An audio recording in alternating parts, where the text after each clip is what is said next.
Very good morning students. कैसे हैं आप? आशा है आप बिल्कुल स्वस्थ होंगे और मस्त होंगे। तो आज बच्चों हम करने जा रहे हैं आपका बाल गोविंद भगत के प्रश्न उत्तर, जिसके लेखक हैं रामवृक्ष वेणीपुरी। तो उत्तर में कुछ कठिन शब्द आए हैं, पहले उन पे नज़र डाल लेते हैं। गृहस्थ अर्थात परिवार वाले, इसका विलोम होता है सन्यासी। जो शादी कर लेते हैं वो गृहस्थ होते हैं, जो शादी नहीं करते वो सन्यासी होते हैं। कबीरपंथी, कबीर को मानने वाले, जैसे बौद्ध पंथी होते हैं, बौद्ध धर्म को मानने वाले, इस तरह कबीरपंथी। पतोहू, पतोहू होता है अपने पुत्र की बहू। विरहिणी, प्रियतम से बिछड़ी हुई, ये आत्मा हो सकती है, ये कोई औरत हो सकती है, ये कोई लड़की हो सकती है। नश्वरता, नश्वरता होता है जो चीज़ नष्ट हो जाती है, जैसे हमारा शरीर है नश्वर है। अमरता, जो सदा जीवित रहते हैं, जैसे हम ईश्वर को मानते हैं कि ईश्वर हमेशा अमर है। आचरण, आचरण होता है व्यवहार। मंत्रमुग्ध, किसी चीज़ पर मोहित हो जाना, किसी की सूरत पे मोहित हो जाना या किसी के संगीत पे मोहित हो जाना मंत्रमुग्ध होता है। मार्मिक, मार्मिक होता है मन को छू लेने वाली बात। मार्मिक दृश्य हो सकता है, मार्मिक कोई बात हो सकती है। विवेक अर्थात समझ, अपनी सोच समझ से काम लेना। आरोह, आरोह होता है बढ़ता हुआ, जैसे आप मैथ्स में पढ़ा होगा असेंडिंग ऑर्डर डिसेंडिंग ऑर्डर। तो जब सुर जो है ऊपर की तरफ लय बढ़ रही होती है तो उसे आरोह कहते हैं, और जब ऊंची लय से नीचे की तरफ आते हैं तो उसे अवरोह कहते हैं।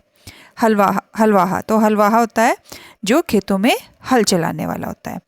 तो इससे पहले कि हम प्रश्न उत्तर शुरू करें, बाल गोविंद भगत में रामवृक्ष वेणीपुरी ने एक ऐसे व्यक्ति के बारे में बात की है जो एक विलक्षण प्रतिभा के धनी थे और उनका व्यवहार सबसे अलग होता था। वह सुबह सबसे 4 बजे उठते थे, जाकर तालाब पर नहाते थे। वो बहुत अच्छा गाते थे, कभी किसी की चीज़ को हाथ नहीं लगाते थे, और जितना भी अनाज उनके खेतों में होता वो कबीर मठ में ले जाकर वहाँ उसे अर्पित कर देते थे और अपने गुजारे लायक वापस ले आते थे।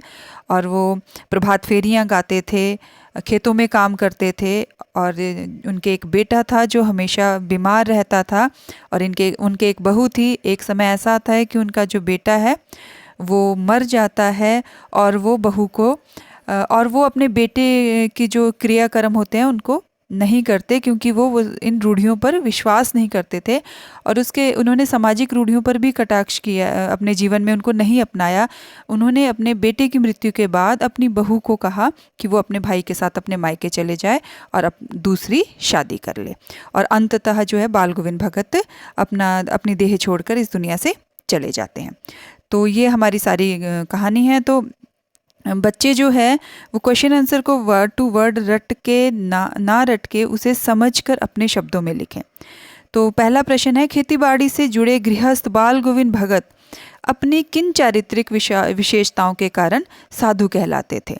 साधु होता है सज्जन व्यक्ति जो हमेशा सच की राह पर चले और अच्छे कार्य करे। तो बाल गोविंद भगत एक गृहस्थ थे, परंतु उनमें साधु कहलाने वाले गुण थे।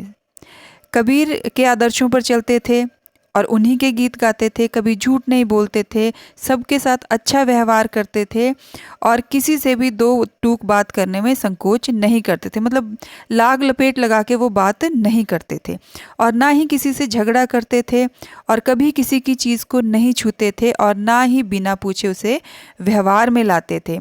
कुछ खेत में पैदा होता उसे सिर पर लाद कर वो कबीर पंथियों के मठ में जाते थे, वहाँ उसे भेंट स्वरूप जो मिलता था अपने गुजारे लायक वापस लाते थे प्रसाद के रूप में, और उनमें लालच बिल्कुल भी नहीं था। तो ये थी वो विशेषताएं जो उनके गृहस्थ होने के बावजूद भी उनमें साधुओं वाले गुण थे। नेक्स्ट क्वेश्चन है, भगत की पुत्रवधू उन्हें अकेले क्यों नहीं छोड़ना चाहती थी? मैंने आपको पहले ही बताया कि बाल गोविंद भगत के जो पुत्र थे वो हमेशा बीमार रहते थे और एक दिन उनका स्वर्गवास हो गया। तो भगत ये चाहते थे कि उनकी पुत्रवधू जो है वो मायके चले जाए और दूसरी शादी कर ले, परंतु उनकी पुत्रवधू ये नहीं चाहती थी। तो वो क्यों नहीं चाहती थी? क्योंकि भगत की पुत्रवधू ने अकेले छोड़कर नहीं जाना चाहती थी, क्योंकि भगत के बुढ़ापे का एकमात्र सहारा थी। अब उनके पुत्र भी मर चुके थे। उसके चले जाने के बाद भगत की देखभाल करने वाला और कोई भी नहीं था, और अब उनके बेटे की जब मृत्यु हो गई थी तो मात्र पतोही जो पतोहू थी, उनकी बहू थी, वही उनका एकमात्र सहारा थी। अगर वो भी चले जाती तो वो बुजुर्ग थे, अकेले पड़ जाते, उनकी सेवा कौन करता? ये सारी बातें सोचकर उनकी बहू उनको छोड़कर नहीं जाना चाहती थी। अगला प्रश्न है बच्चों कि भगत ने अपने बेटे की मृत्यु पर अपनी भावनाएं किस तरह व्यक्त की। तो वो इस सामाजिक आडंबरों को नहीं मानते थे। तो बेटे की मृत्यु पर भगत ने पुत्र के शरीर को एक चटाई पर लिटा दिया, फिर उन्हें सफ़ेद चादर से ढक दिया और वो कबीर के भक्ति गीत गाने लग गए। इस तरह उन्होंने अपनी भावनाओं को व्यक्त किया। और भगत ने अपनी पुत्र वधू से कहा कि रोने की नहीं बल्कि उत्सव मनाने का समय है, क्योंकि विरहिणी आत्मा जो हमारी है वो हमेशा ईश्वर को पाने के लिए बेचैन रहती है, ललायित रहती है। तो जो हमारी विरहिणी आत्मा है, जो उस अपने पति परमात्मा से दूर है, अब वो उसके पास चले गई है और उन दोनों के मिलन से बड़ा आनंद और कुछ भी नहीं है। इसलिए मेरे पुत्र की जो मृत्यु है वो शोक मनाने का नहीं, उत्सव मनाने का समय है। इस प्रकार भगत ने शरीर की नश्वरता और आत्मा की अमरता का भाव व्यक्त किया है कि शरीर तो नश्वर है पर उसमें जो आत्मा है वो हमेशा अमर रहती है। तो व्यक्ति का मर जाना जो है वो कहीं ईश्वर से मिलन होता है, इसमें दुख की बात नहीं होती। नेक्स्ट क्वेश्चन है, भगत के व्यक्तित्व और उनकी वेशभूषा का अपने शब्दों में चित्र प्रस्तुत कीजिए। तो बाल गोविंद भगत एक गृहस्थ थे, लेकिन उनमें साधु और सन्यासियों वाले गुण थे। वे अपने किसी भी काम के लिए कभी दूसरों को कष्ट नहीं देते थे और ना ही बिना अनुमति किसी की चीज़ को हाथ लगाते थे, और कबीर के आदर्शों पर वो हमेशा चलते थे, उनका पालन करते थे। और सर्दियों में भी अंधेरे रहते ही पैदल जाकर गंगा स्नान करते थे और 4 बजे सुबह भजन गाते थे। और वेशभूषा भी उनकी साधुओं जैसी होती थी। इनके मुख पर सफ़ेद दाढ़ी और सिर पर सफ़ेद बाल थे। गले में उन्होंने तुलसी के जड़ की माला पहनी हुई थी और सिर पर उनके हमेशा कबीरपंथी टोपी रहती थी। और शरीर पर बस कपड़े मात्र नाम के होते थे जिससे उनका तन ढक सके। और सर्दियों के मौसम में बस एक काला कंबल ओढ़ लेते थे और मधुर स्वर से हमेशा भजन गाते रहते थे। कबीर के जो दोहे होते थे उनको दोहराते रहते थे और उन्हीं के बताए हुए सिद्धांतों पर वो चलते थे। बाल गोविंद भगत की दिनचर्या लोगों के अचरज का कारण क्यों थी? तो जो उनकी सारी दिन में वो जो भी कार्य करते थे, लोग उसे देखकर हैरान होते थे कि ये व्यक्ति ऐसा कैसे है। तो बाल गोविंद भगत की दिनचर्या जो थी वो लोगों के लिए अचरज का कारण इसलिए थी क्योंकि वे जीवन के सिद्धांतों और आदर्शों को अत्यंत गहराई से उनका पालन करते थे। जो उनके सिद्धांत थे वो उनसे कभी भी मुड़ते नहीं थे, उन्हें अपने आचरण में उतारते थे। ऐसा नहीं था कि सिर्फ कबीर के भजन गाते थे, वो उनको अपने व्यवहार में भी लाते थे। वृद्ध बूढ़े मतलब वो बुजुर्ग थे, बुजुर्ग होने के बावजूद भी उनमें इतनी स्फूर्ति थी कि वो हमेशा एक्टिव रहते थे। सर्दी के मौसम में भी, भरे बादलों वाले भादों की आधी रात में भी, और भोर में सबसे पहले उठकर गांव से 2 मील दूर जाकर वो स्नान करते थे। खेतों में अकेले ही खेती करते और वहाँ गीत गाते रहते। और हम विपरीत परिस्थितियां होने के बाद भी उनकी दिनचर्या में कोई परिवर्तन नहीं आता था। जैसा भी मौसम हो, बहुत गर्मी हो, बहुत सर्दी हो, जो उनका रूटीन था जीवन जीने का वो हमेशा एक सा रहता था। और एक वृद्ध में अपने कार्य के प्रति इतनी सजगता होता है अलर्टनेस होना। तो वो एक बुजुर्ग थे और वो अपने कार्य के प्रति इतने डेडिकेटेड थे। ये देखकर जो है वो सब लोग उनकी दिनचर्या को देख के दंग रह जाते थे और आश्चर्य होता था उनको। नेक्स्ट क्वेश्चन है बच्चों, पाठ के आधार पर बाल गोविंद भगत के मधुर गायन की विशेषताएं लिखिए। आपने देखा कि वो खेतों में जाते थे, धान की रोपाई करते थे और जब वो गाना गाने लगते थे तो उनके सुर के साथ ताल मिला के जो है वो लोग धान लगाना शुरू कर देते थे। तो भगत जी कबीर के गीत गाते थे, वह बहुत मस्ती से गाया करते थे और कबीर के पद उनके कंठ से निकलकर सजीव हो उठते थे। उनका स्वर बहुत मधुर था। आपने देखा होगा कि जब कोई बहुत ही सुरीली आवाज़ वाला व्यक्ति गाता है तो उसको सुनने का आनंद ही कुछ और होता है। तो वैसे ही कबीर जी भी, ये बाल गोविंद भगत जी भी कबीर के भजन गाते थे। उनके गीत सुनकर लोग मंत्रमुग्ध हो जाते थे। औरतें उन गीतों को गुनगुनाने लगती थी जो बाल गोविंद भगत जी गा रहे होते थे और उनके गीत का मनमोहक प्रभाव सारे वातावरण में छा जाता था। आप सोचिए वो कितना अच्छा दृश्य होगा कि पूरे खेतों में लोग जो है वो धान बीजने के लिए आए हुए हैं और कबीर जी गा रहे हैं, तो एक अद्भुत ही दृश्य होता होगा।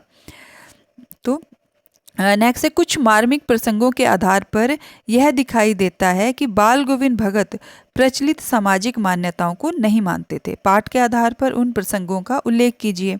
तो सामाजिक मान्यताएं हमारी क्या है कि जब व्यक्ति मरता है तो हम उसके बहुत ज़्यादा 10 चौथे ये सब करते हैं, तो बहुत सारी परंपराएं हम निभाते हैं। तो कभी जो बाल गोविंद भगत थे वो इन सारी मान्यताओं को नहीं मानते थे, क्योंकि जब आत्मा शरीर से चले गई तो फिर तो सब कुछ ही स्वाहा है, तो फिर उसमें कुछ भी और जो भी हम करते हैं वो उन्हें ढोंग मानते थे।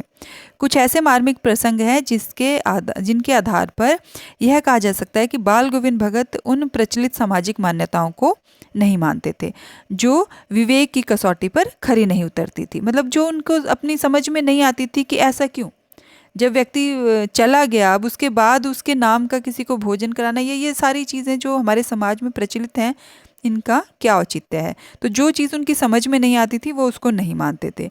अब उदाहरण देखिए क्या क्या थे। बाल गोविंद भगत भगत के पुत्र की मृत्यु हो गई तो उन्हीं ने सामाजिक परंपराओं के अनुरूप अपने पुत्र का क्रियाकर्म नहीं किया। जो भी हम पंडितों को बुलाते हैं, बहुत सारा रिचुअल्स करते हैं, वो उन्होंने नहीं किया। उन्होंने कोई तूल ना करते हुए बिना कर्म कांड के श्राद्ध संस्कार कर दिया। ठीक है, उन्होंने उनको अग्नि दी और बस उतना ही किया।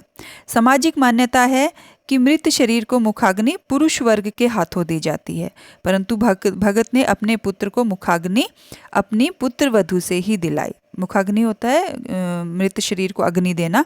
तो सामाजिक हमारी मान्यता का क्या है, कहते हैं जिनके पुत्र नहीं है कि हमेशा बेटा जो है वो अपने माँ बाप को अग्नि देता है। पर ये सामाजिक मान्यता है, अगर बेटा ना हो तो क्या हुआ। तो ये वो बिल्कुल नहीं मानते थे, इसलिए उन्होंने खुद उनको मुखाग्नि ना देकर अपनी बहू से दिलवाई, क्योंकि वो इस बात पे बिल्कुल भी विश्वास नहीं करते थे। हमारे समाज में विधवा विवाह की मान्यता नहीं दी जाती है, परंतु भगत ने अपनी पुत्रवधू को पुनर्विवाह करने का आदेश दे दिया। ये दूसरी मान्यता का उन्होंने विरोध किया, क्योंकि हमारे समाज में कोई विधवा हो जाती है तो उसे हेय नज़र से देखा जाता है और उसे दूसरी शादी, फिर ऐसा माना जाता है कि अब तो इसकी ज़िंदगी ख़त्म है। पर जो बाल गोविंद भगत थे वो ऐसा नहीं मानते थे। उन्होंने अपनी पुत्रवधू को दोबारा विवाह करने का आदेश दिया और अन्य साधुओं की तरह भिक्षा मांगकर खाने के विरोधी थे। वो रहते साधुओं की तरह थे, परंतु वो जो भिक्षा मांगने वाली प्रवृत्ति है उसका वो विरोध करते थे। हालांकि जो उनके खेतों में होता था वो उसको भी मठ में ले जाकर वहाँ दान कर देते थे और प्रसाद के रूप में जो भी उनको मिलता था उससे वो अपना घर चलाते थे। नेक्स्ट क्वेश्चन है, धान की रोपाई के समय समूचे माहौल को भगत की स्वर लहरियां किस तरह चमत्कृत कर देती थी, उस माहौल का शब्द चित्र प्रस्तुत कीजिए। शब्द चित्र होता है कि शब्दों द्वारा हम किसी चित्र को उकेर देते हैं। तो आषाढ़ की रिमझिम फुहारों के बीच खेतों में धान की रोपाई चल रही थी। मतलब जुलाई का महीना था और धान की रोपाई चल रही थी, और आपको पता है कि पूरे खेतों में उसको मड्डी कर दिया जाता है, उसको कीचड़ कीचड़ कर दिया जाता है। और बादल से घिरा आसमान था। ठंडी हवाएं चलने के समय अचानक खेतों में से किसी मीठे स्वर की आवाज़ आती है और वो मीठा स्वर बाल गोविंद भगत का होता है। तो बाल गोविंद भगत के कंठ से निकला मधुर संगीत यहाँ खेतों में काम कर रहे लोगों के मन में झनकार उत्पन्न करने लगा। क्योंकि आप उस माहौल को खुद भी विजुअलाइज कर सकते हैं कि खेतों में आप काम कर रहे हैं और कोई गाना गाए तो कितना अच्छा लगेगा। स्वर के आरोह के साथ साथ एक एक शब्द जैसे स्वर्ग की ओर भेजा जा रहा। आरोह होता है जब वो किसी ताल को ऊंचा उठाते हैं, तो ऐसा प्रतीत होता था कि मानो स्वर्ग में वो संगीत भेजा जा रहा है। और उनकी मधुर वाणी को लोग सुनते थे, झूमते थे, और जो बाकी वहाँ स्त्रियाँ काम पर लगी होती थी वो खुद को रोक नहीं पाती थी और वो उनके सुर से सुर मिलाकर जो है गुनगुनाने लग जाती थी। और हलवाहों के पैर गीत के ताल पर साथ उठने लगते थे। जो हल चलाने वाले थे वो उनके गीत के ताल के साथ जो है वो चलने लगते थे। और रोपाई करने वाले जो धान लगाने वाले लोग थे उनकी उंगलियां भी गीत की स्वर लहरी के अनुरूप एक विशेष क्रम में चलने लगती और बाल गोविंद भगत के गाने से संपूर्ण सृष्टि मिठास में खो जाती। तो ये थे बच्चों हमारे प्रश्न उत्तर बाल गोविंद भगत के। आशा है कि आपको समझ आए होंगे। अगर आपको इसमें कुछ नहीं समझ आएगा तो आप मुझे कमेंट कीजिए, I will answer. Thank you and have a nice day.